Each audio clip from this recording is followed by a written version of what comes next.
Tonight on Access TV, it's Gotham Comedy Live. Get ready to laugh with Pat McGann, Erica Rhodes, Will Noonan, Orlando Baxter. This week's host, Dave Coulier. Gotham Comedy Live. All happening right now. Ladies and gentlemen, Dave Coulier. Wow! Thank you. Thank you so much. Welcome to Gotham Comedy Live. We are live, folks. Yes.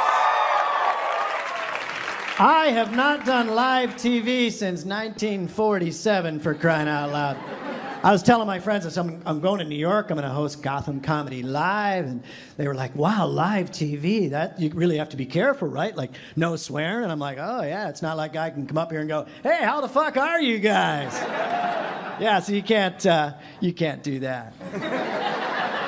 So before we really get rolling here tonight, because I have a 7.5-hour performance prepared for you, that's not going to mess up the broadcast, right? So before we really get moving here into the heart of the show, I just have to ask, does anybody here tonight have Ebola? Because we have, you, sir? All right, that's 3 cases we have. Yeah, 40,000 people a year die from the flu. We got 3 Ebola cases. Quarantine the United States. Shut her down. You know what? I am surprised. It's so silly. I'm surprised I haven't written a song parody about it. Wait a minute. I have. I met a little girl and she asked me to dance. Then she threw up onto the front of my pants. She had Ebola. Oh, she had Ebola.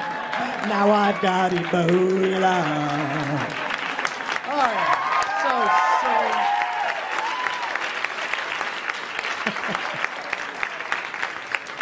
silly. Nice to be here in New York City. I love riding around in taxi cabs in New York because the taxi cab drivers in New York City are so unfazed. They are just unflappable. They have heard anything. I could walk out of here right now, walk into a taxi, sit in the back seat. The guy wouldn't even be fazed. I could walk in, just sit down, right, and just like, Okay, listen, you got to take me to West 52nd. I got to go over there and shoot a guy. Okay, I will get you there as soon as possible so you can go and shoot the guy.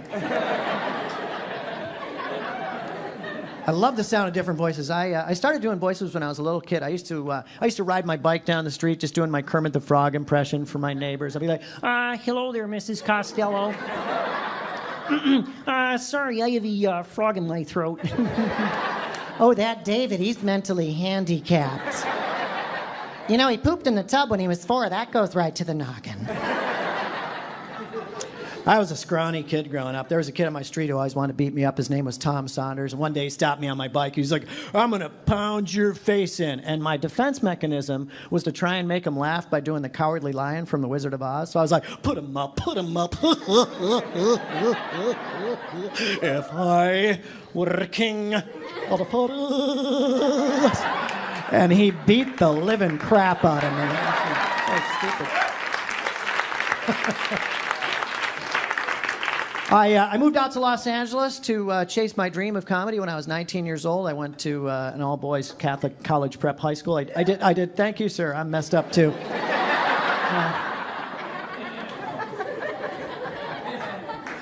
I didn't go to college. I couldn't find a parking spot. So I moved to L.A., and one of my dreams came true right away. I got to work with Jim Henson doing Muppet voices, and I got to work on the Muppet Babies. We won the Best Animated Emmy Award 4 years in a row. Yeah. I got to do some pretty iconic voices, and I got to work with a genius, Jim Henson. I got to do voices like Baby Animal. Okay, me eat mud smear and face fuzzy. Oh, yeah, my parents are very proud of me. They really are. Also got to do the voices of the 2 old men in the balcony, Waldorf and Statler. Yeah, and great voices. Every time I'm live on stage like this, I always think I'm going to look up and they're going to be in a balcony just up there ripping on me, you know? Yeah, you know what the best part about this show is? No, what's that? It ends. When,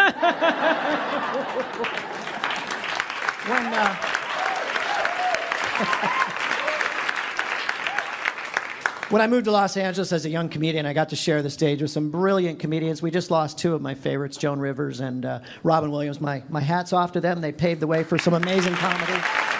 Beautiful, beautiful people. Robin Williams was so sweet to me, and he was always so very encouraging to a young comic. And so I was very influenced by Robin Williams, and I started doing an impression of him for my fellow comedians at the Comedy Store and the Improv in Los Angeles. Then I got a call from ABC, and they said, Dave, can you come in? Robin's going to do a movie, and we'd like you to come in and do a copycat of his voice. We'd like to animate to your voice for the Mork and Mindy cartoon. And of course, they hired me and paid me a lot less money. Whoa. Whoa, whoa. That's how you do a Robin Williams impression. You just go, whoa. I also got to see the brilliant Richard Pryor work for 2 months on Sunset Strip. Man. Yeah, you want to talk about a genius. He was brilliant. So I started doing an impression of him. One day I get a call from the movie studio, and they said, can you come in and do a sound-alike of Richard's voice and dub over all the swear words in his movie so we can release them for television syndication? And as good of a job as I thought I did doing Richard Pryor's voice, the final movie wasn't all that believable. Because in the final movie, you hear Richard Pryor saying things like, "Aw, shucks, mother father."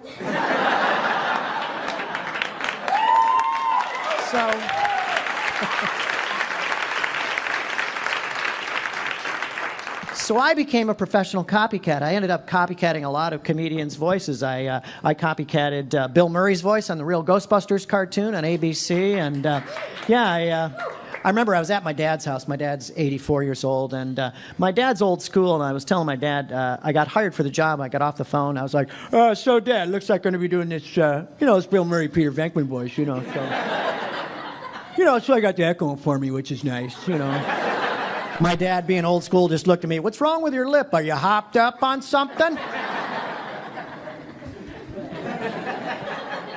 I've copycatted a lot of comedians. My friend Dave Thomas gave me a call. He said, we're going to bring back the Mackenzie Brothers cartoon series up in Canada. I'd like you to do Bob Mackenzie, the Rick Moranis voice. And so I said, really? It's only going to air in Canada? And he was like, yeah, just in Canada. He said, no, well, he's like a comedic icon up in Canada. What if, Canadians figure out that it's, me doing Rick Moranis voice and, they get really pissed off at me? And, I guess I'll just have to drink beer, eh?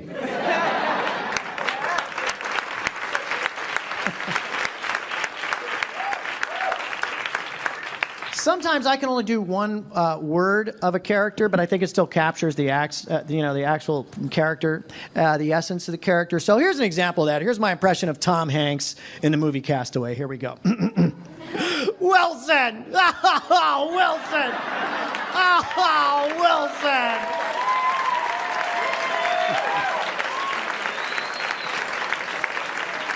Now, the best part about being able to do lots of different voices is when telemarketers call. Because they're so friendly and overly rehearsed, they always want to get some money out of your pocket. But you do the right voice, they'll never call you back, right? It's always, hello, sir, my name is Sarah, and if I could have just a few minutes of your time, I'd like to tell you about something wonderful and we're involved with that we'd like you to be involved with as well.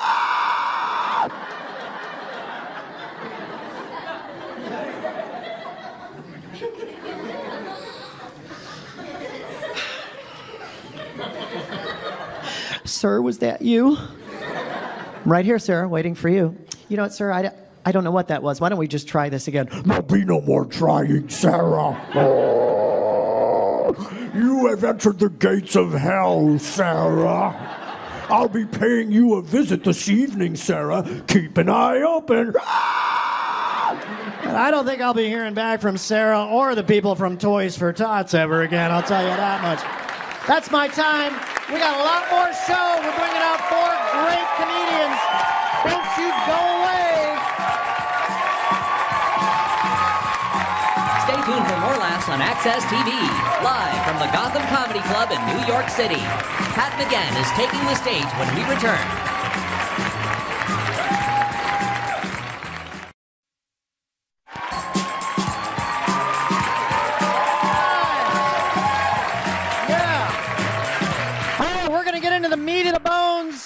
Of the show right now, we're going to bring up our first comic. He's been on Letterman. Please, a big, rousing round of applause for Mr. Pat McGann. Yeah.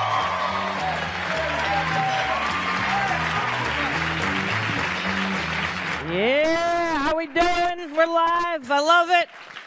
It's good to be out. I'm happy to be out. I don't get out a lot. I'm married. I got kids. I'm at home doing chores. Laundry. That's my big one. Yeah, gotta do my wife's clothes, my clothes. That kind of ruins a moment when we mess around. No longer tear her jeans off. I take them off. I'm gonna lay these out. You can probably wear these again this week. I'll take her shirt off. What's this, linen? I'm gonna have to iron this. We messed around the other night. She got a little sweaty. She's like, I'm gonna get a towel. I was like, you're gonna get a paper towel.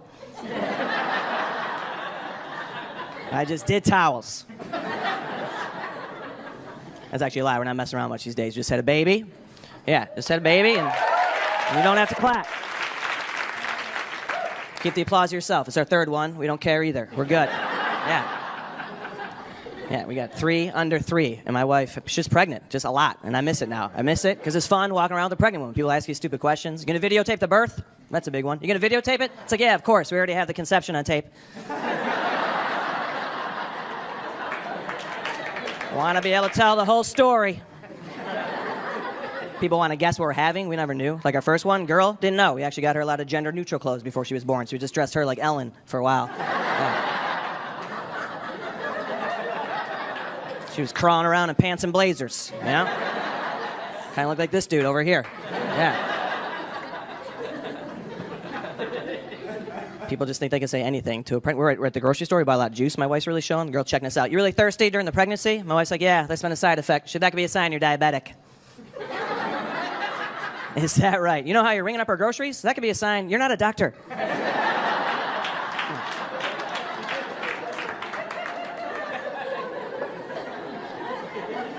Always with the advice. My wife was late with the first one. That's another time you get advice. People chiming in. Oh, you're late? Have some Mexican food. That'll get that baby out. Yeah. Eat some Mexican. Go to Taco Bell, then go right to the hospital. Really, yeah. We don't want this baby to come out of her ass.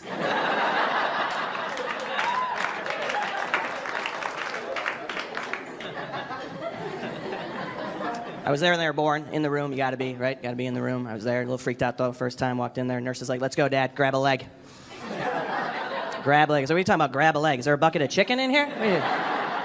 I was freaked out. I had new jeans on. You know, it's a big day. First child, that's a big picture day. I wanted to look good. I have to look good in that picture. You know, my wife's probably not going to look that great after giving birth. Infants all look horrible, so all the pressure's on me to hold up the weight of that picture. I want my placenta on my denim. Grab a leg. You know how awkward it is holding your wife's leg, just staring down at her? What the hell do you even say? I was just like, well, here we are again. We've come full circle. I'm not going to ask you to flip over this time.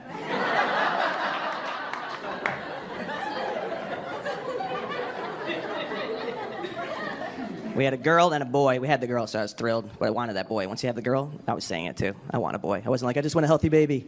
10 toes, 10 fingers. I would have taken a 12-finger boy. Yeah. Right. I didn't care if 8 of them were on one hand. It didn't even have to be balanced. That would actually be cool, right? 8-fingered boy, come home from school. I drew the biggest turkey in class.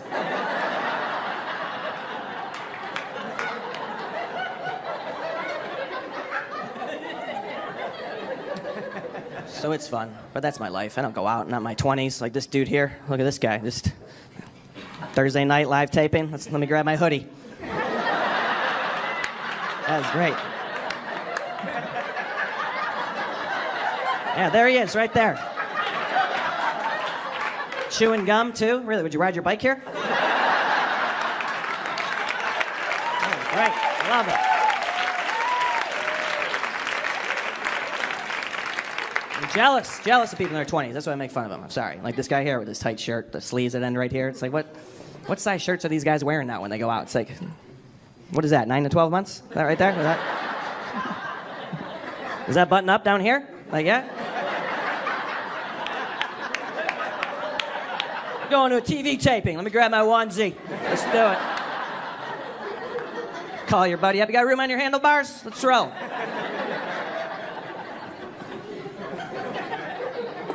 I just say that because I am jealous. 20s, that's the best time of your life, right? 20s, you're probably like really good friends. You go out with real friends when you're in your 20s. Remember that? I remember going out in my 20s. People are like, how you know those guys? Like, oh, it's a high school hymn. It's my college buddy. Then you start going out in your 30s, and it's like, yeah, this is my friend's little brother. And this guy works out of my gym. Don't ask me his last name. That's what happened to me. I stayed single too long. I got to a point I was jumping in cabs. The guy would be like, where to? I'd be like, I don't care. What do you feel like doing tonight?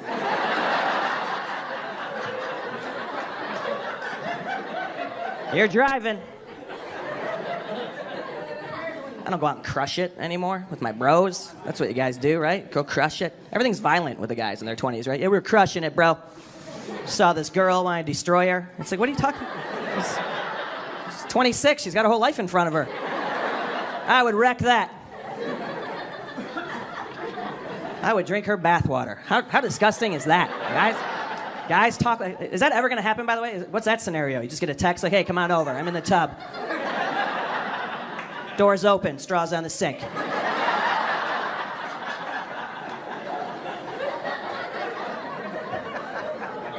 That's how they do it, though, right? Talk about picking up strange. I have friends that talk like that. I try and hang in those conversations. Like, yeah, I had sex with my wife. They're like, dude, don't talk about married sex. That's disgusting. Really? I can't talk about my familiar? We can only talk about your strange? I barely get any familiar. My familiar is becoming strange.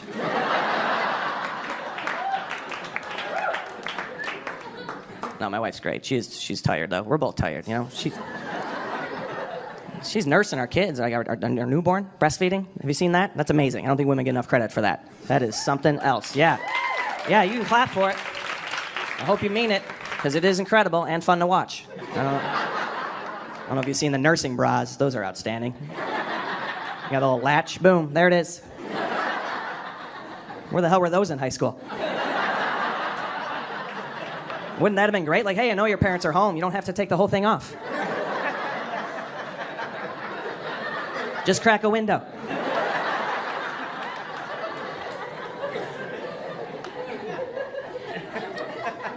We're watching my daughter the other day run around. We got our play tunnel for these kids. You see the play tunnels? Like we're trained to be Navy SEALs now? What the hell? She was scared of that thing, staring at it. I had to coax her in. I get her like a toy going halfway. Finally got her to come in there. And I'll tell you what, I should have checked her diaper before I got in that situation. That was not cool. She like turned around and camped out in front of me for a few minutes. And I was stuck there in the tunnel. I felt like Andy Dufresne in Shawshank. All right, you guys are great. My name's Pat McGann.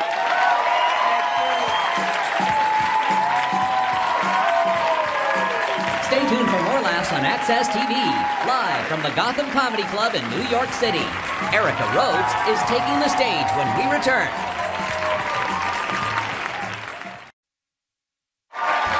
Welcome back to the Access TV presentation of Gotham Comedy Live. More laughs right now. Gotham Comedy Live, welcome back. We have a very funny lady on the show. She's been on the Prairie Home Companion since she was 10 years old. Go figure. Please welcome Erica Rhodes.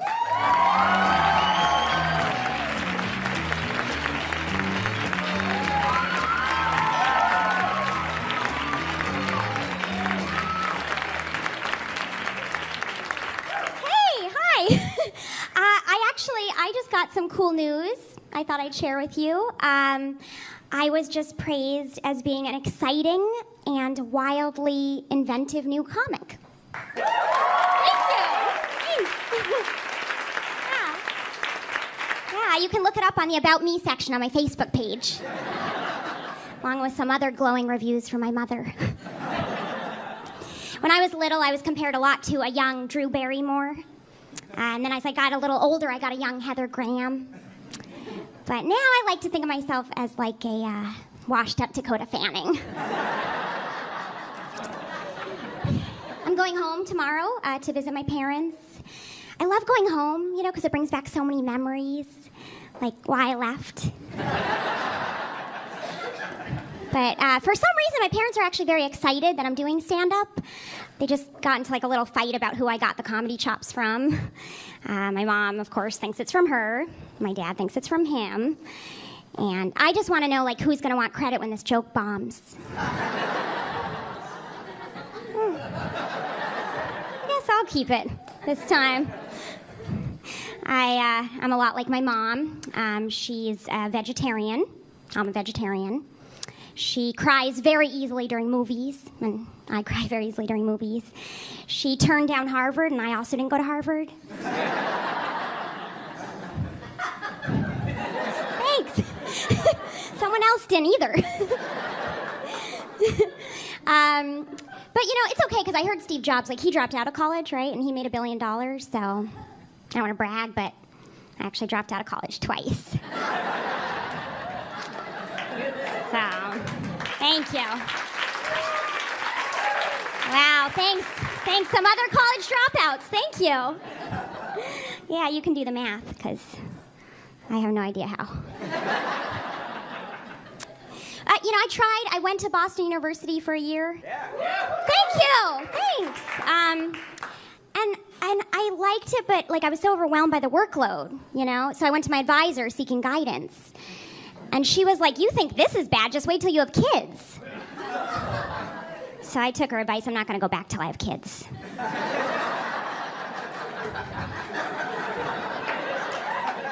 Maybe I'll be ready then. But I'm glad I didn't waste my parents' money on like a fancy college education because it turned out they really needed that money to pay my rent for the next 5 years. Kind of have a crush on my cousin. But he's like a lot younger than I am, so it's probably not appropriate. I was dating this one guy who said, "Erica, whatever you do not fall in love with me." Man, it is such a turn on when guys tell me what to do. I had a dream last night that I was pregnant. That's funny? Yeah, I had a dream I was pregnant, and I had no idea who the father was. And then I woke up and I wasn't pregnant. So now I'm never going to find out who the father is.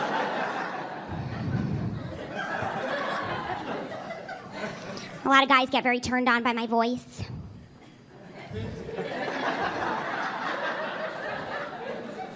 I think it's because they're picturing a 15-year-old without the consequences.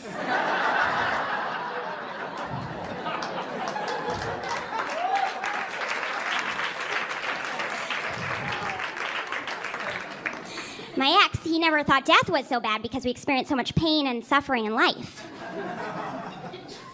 And I think he's right because now he's dead to me and I feel so much better. Some people think my humor is too dark, but they're just racist.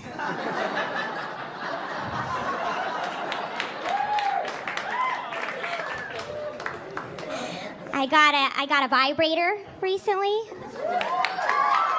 Thank you. Yeah, go independence from men. I like it, but it's kind of freaking me out because I'm just not used to getting so much attention. Just like simmer down over there. Like give me some breathing room.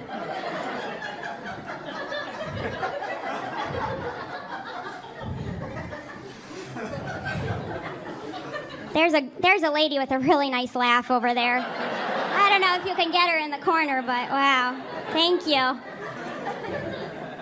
I have a little problem with commitment. Never mind, that joke was going to be lame anyway.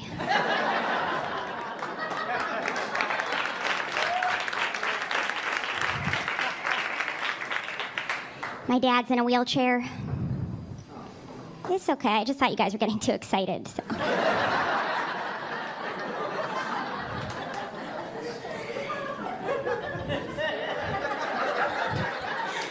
Right? Guys are a little too happy tonight. Thought I'd bring it down. No, it's okay. He's been in a wheelchair my whole life, which has always been a little bit hard, you know, but I do think it's made me a much stronger person. Like, have you tried pushing a grown man around in a wheelchair? It's a pretty good workout. I'd probably do a push-up. He has MS, which is a neurological disease. And I heard they have an MS walk. This just seems very disrespectful to me.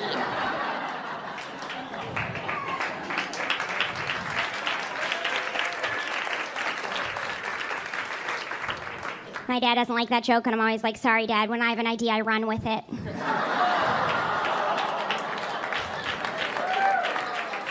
Unlike some people I know. So you're just gonna have to roll with it.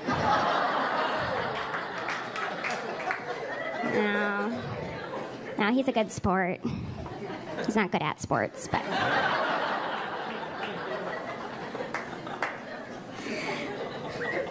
I don't usually like to exercise, but I do spend a lot of time running from my past. When I first moved to LA, I worked at a medicinal marijuana clinic.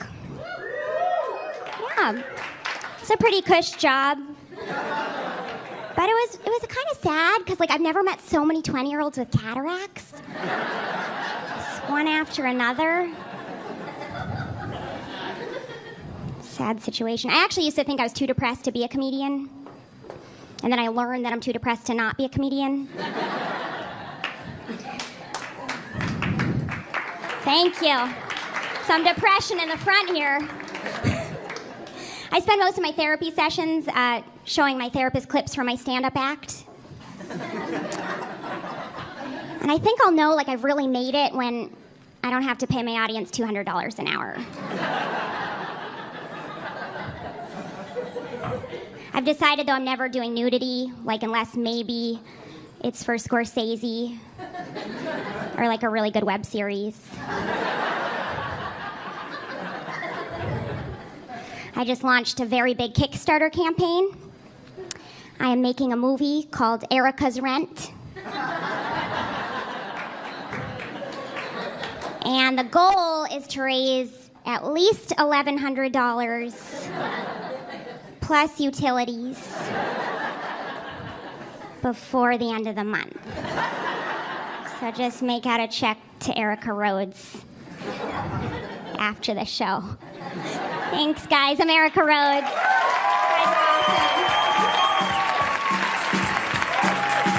Stay tuned for more laughs on Access TV, live from the Gotham Comedy Club in New York City.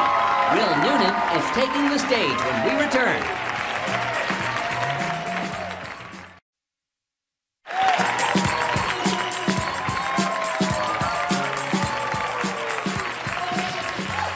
Welcome back, Gotham Comedy Live. Well, we have a great comic coming up next. This is actually his television debut. Let's welcome him to the stage, Will Noonan.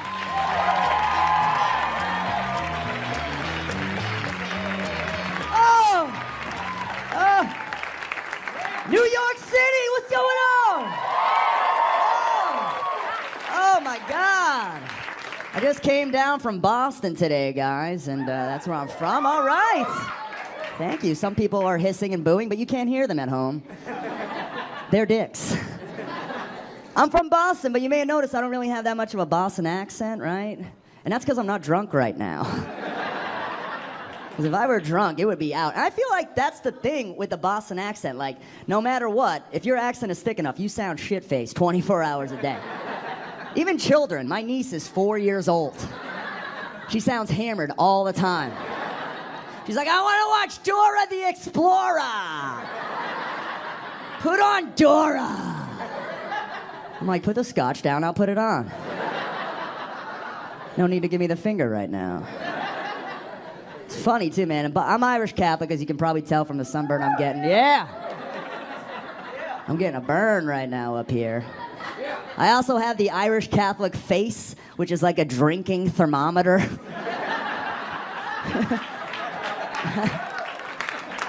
Just starts out clear and gets redder and redder and redder till you start punching shit.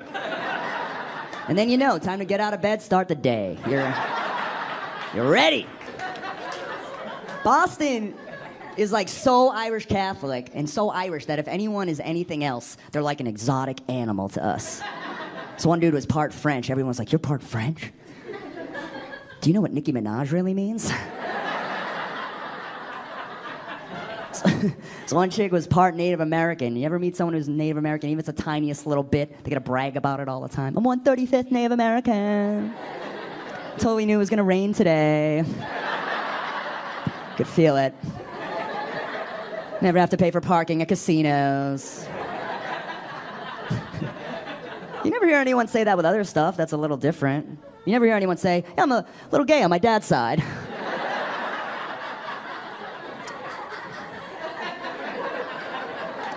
My great-great-grandfather on my dad's side, he actually invented toodaloo as a way of saying goodbye.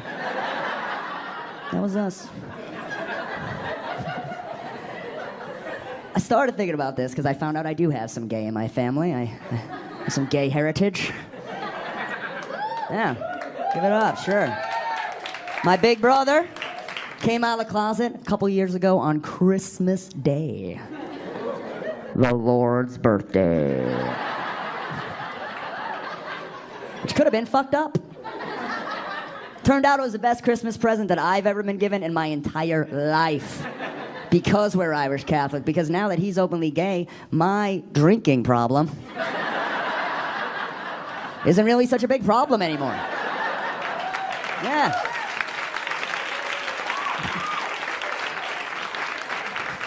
It's really pretty great. Anytime someone's like, hey, Will, when are you going to stop drinking so much? I'm always like, Mike puts balls in his mouth. Are we allowed to put guys' balls in our mouths, Mom?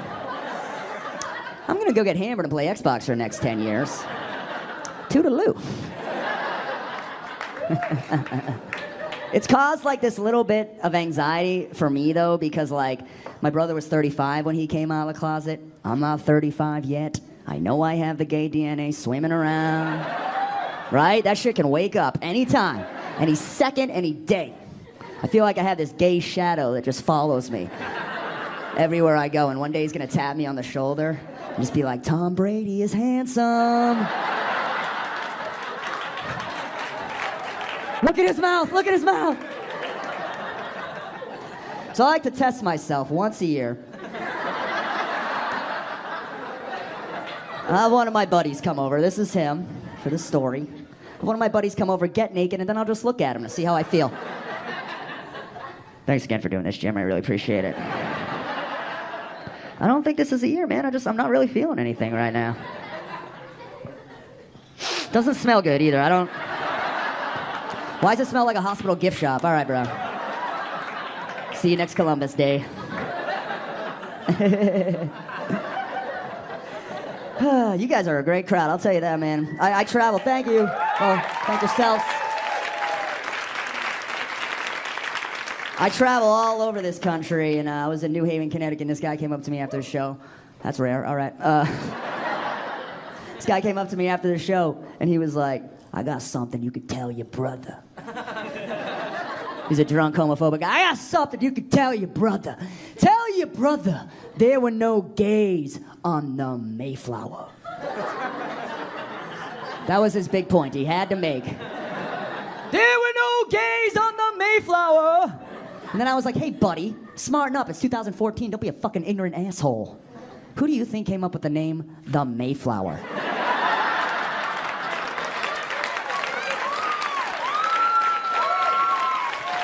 That's the gayest name for a boat I've ever heard. And then we kissed. It was a great moment between two men.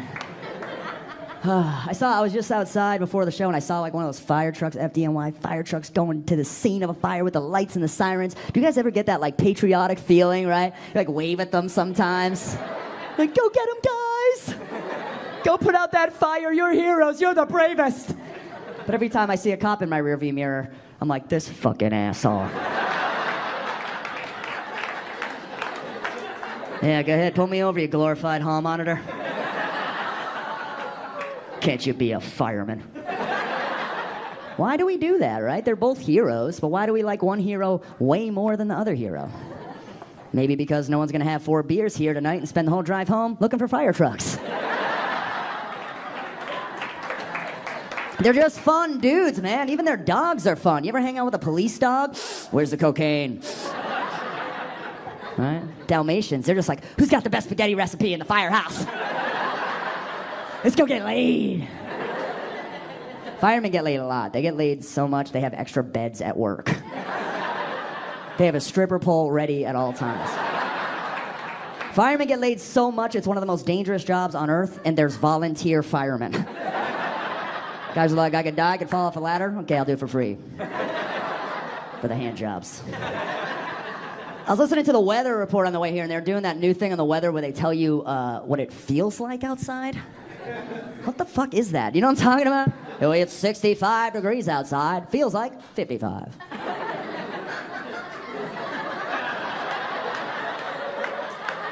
What the hell happens? I always wonder, you know? I think they just send the new guy. I don't know how they get that number. I think they just send that new guy out like 200 yards. They're like, hey, Jimmy, what's it feel like out there? Feels like I shouldn't have gone to college online.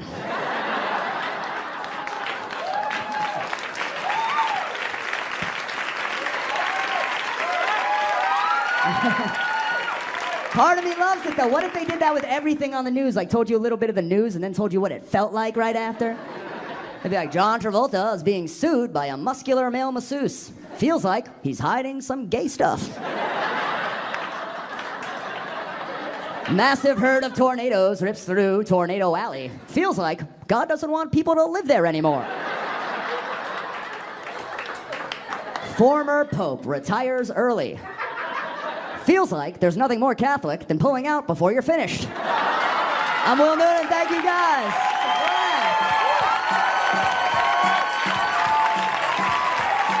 Stay tuned for more laughs on Access TV, live from the Gotham Comedy Club in New York City. Orlando Baxter is taking the stage when we return.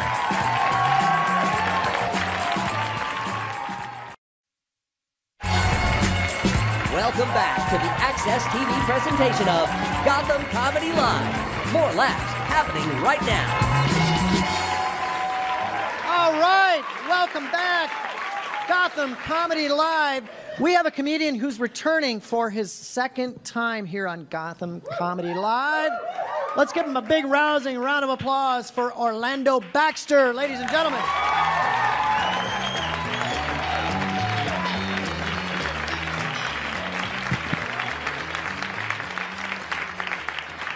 What's going on, everybody? Good. All right. You ever go somewhere and feel like you at the wrong goddamn family reunion? That's how it feels. Like, this is a sea of white people in here. Wow. I love white people. I love all people, man. I just hate ignorant people. I went to CVS this summer. I was on my way to the beach. I said, can you point me in the direction the aisle where the sunblock's at? The lady said, for what?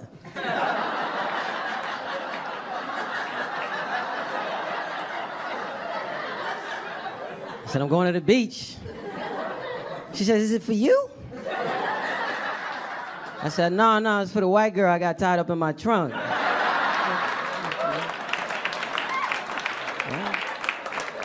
I said, of course it's for me. Why? She said, oh, wow, really? I didn't know black people needed sunblock, man. I didn't know that. I just thought with your skin, the sun you just absorb it. I was like, lady, just because we black doesn't mean our skin's made out of solar panels. What you think, I just lay out on the beach and charge up?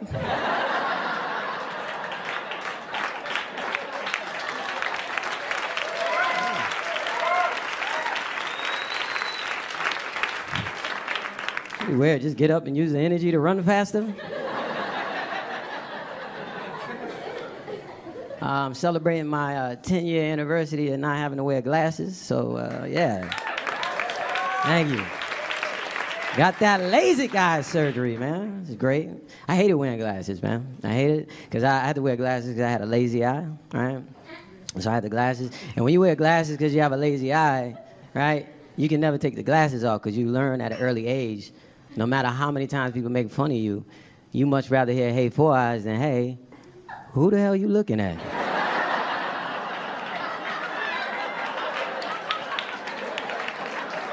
Because that's an insult and a question, right? The worst part about having a lazy eye, though, was it wasn't even a look. I hated the fact that they called the eye lazy. Why you calling my eye lazy? Like my eye had an option, you know? Like my eye woke up one morning and was like, man, Forget this job. I'm gonna go over here and hang by the nose all day if you don't.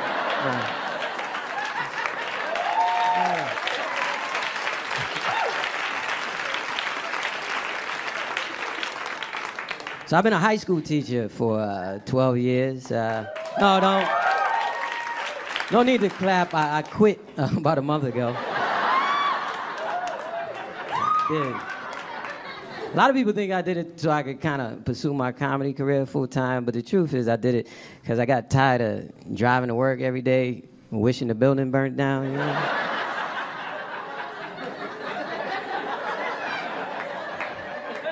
It gets like that sometimes, you know? I miss the kids, though. You know what I miss the most? I miss playing Jeopardy with the kids, because I was an in-school suspension teacher, man. I would play Jeopardy with the kids, and I always learned a lot about the kids, you know? I remember one time I was playing a game, and I split it up, boys against the girls, right? So, it was real intense, people talking trash. I'm gonna win this, right? I'm gonna win this Snickers, right? It was just a real, super intense. I had to tell the kids calm down. They was getting all excited, talking trash. They sweating, right? 35 minutes into the game. It's intense, right? Score's all tied up. It's 0-0, man.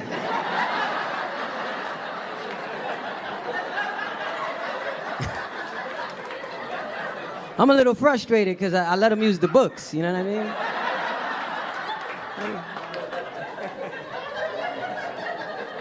So I say final question.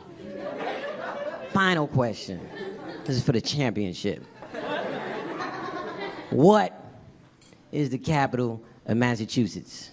Before I could say anything else, some girl jumped up. She said, "Ooh, I know. It's the letter M. Hello."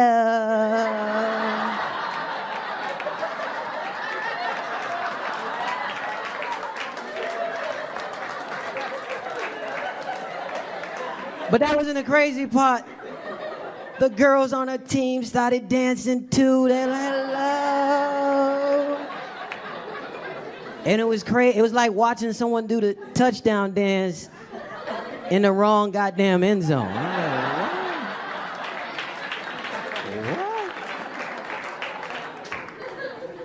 what? You know what I don't miss?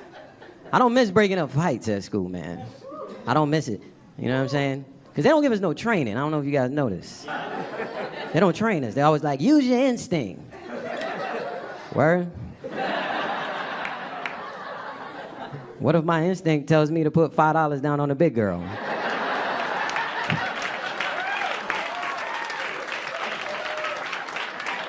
The principal will be mad as hell, right? Be like, I can't believe you only put $5 down on that girl. You know she's undefeated. Worst fight in the world is girl fights, though, man. Girl fights is real scary, because every once in a while, a boobie pops out, right? And I never had no training on no boobie popping out. I never been at teacher's orientation, and the principal was like, just in case a boobie pops out, pull the fire alarm and get the hell out the building, right? So me and the gym teacher, we panicked, you know what I'm saying? We panicked, right? The gym teacher, he started blowing the whistle at the girl, Like they were football players. Very weird.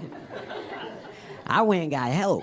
I went and got a female teacher. That was smart. I got in trouble for that. They said I should have stayed, which was weird, you know what I mean? I didn't stay because I looked at it like this. Kids got camera phones, and I got bad luck. And I didn't want to get called to the principal's office because there's a picture of me on Facebook with the big titty look on my face.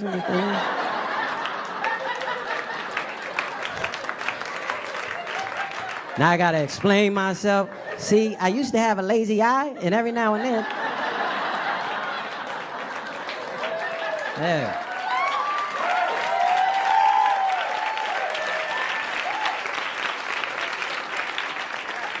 Yeah, I'm in a relationship, which is cool, right? Ever fall in love with someone and realize they're a little bit crazy than what you thought they were? Yeah. One day, that's how my girl got me. She's all nice, then one day she laying in the bed, I'm laying next to her, she gets up and goes to the bathroom, right? I stretch out, my hand goes underneath her pillow, something pokes me, I flip over the pillow, knife under the pillow. Which wouldn't have been a big deal if it was at her house, but it's at my goddamn house, right? So she comes back in the room. I'm like, babe, why you got a knife on the pillow? She said, oh, I just keep that there just in case someone breaks in and tries to rape the both of us. The both of them? That scared the hell out of me because I watch Law and Order all the time. And I ain't never heard of no really strong bisexual rapists. Right? Right? Someone that kicks open the bedroom door like, ooh, choices. All right, guys, that's my time. Thank you. Peace out. Stay tuned for more laughs on Access TV, live from the Gotham Comedy Club in New York City.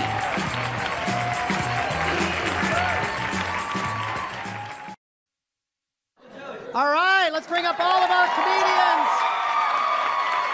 Pat McGann, Erica Rhodes, Will Noonan, and Orlando Baxter. Thanks all of you.